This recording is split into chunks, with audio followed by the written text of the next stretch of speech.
Hello' guys মোৰ অন্য এটি ব্লগলৈ আপোনালোকক স্বাগতম জনাইছোঁ। আজি দেখিছে এইফালে আমি হাবিয়া জংঘলে বিয়া খাবলৈ ওলাইছোঁ। নাহাঁহিব পাৰে, শ্বৰ্টকাট মাৰিছোঁ। ওচৰতে বিয়া এখন আছে মানে সেইখিনি জংঘলখন পাৰ হ'লে আমি পাম আৰু সেইকাৰণে মেইন ৰাস্তাই এপাক নুঘূৰিলোঁ। ঘৰৰ পৰা যেতিয়া পথাৰে পথাৰে শ্বৰ্টকাট হয় সেইফালে শুনাই দিছোঁ। সৰবজ্যোতিয়ে মানে ডিম্পু বৰুৱাৰ দৰে বোলে চিঞৰি দৌৰি ভ্লগ বনাইছে, বোলে দৌৰি দেখাইছে সেইটোকে আমাক।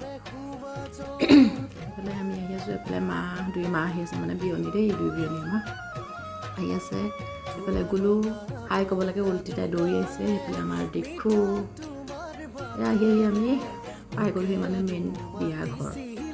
এইফালে দেখিছে আমাৰ থন তাই লাজ কৰিছে মানে ভিডিঅ' কৰাৰ কাৰণে। তাৰপিছত এইফালে চিনাকি মুগীখন দেখিছে, আহি থাকোঁতে যে দেখিছিলে। সেইফালে আছে আমাৰ পৰিস্মিতা, আজিকালি আজি নকইনাজনী নিচিনা হৈ আছে পাৰে বিয়া ঘৰ যে। মা এইফালে আমাৰ কইনাজনী, কইনাৰ ককাইকে হৈছে। এইফালে আমি খাবলৈ বহি গ'লোঁ। অকণ ভিডিঅ' কৰি ৰাখিছোঁ আৰু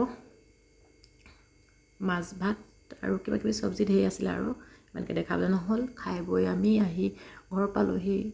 মোৰ ভিডিঅ'টো বৰ বিশেষ দীঘলীয়া নকৰিলোঁ, আপোনালোকেও চাই আমনি পাব, সেইকাৰণে ইমানেই কৰিলোঁ। আজিলৈ বাই বাই, অন্য এটি ব্লগত লগ পাই আছোঁ।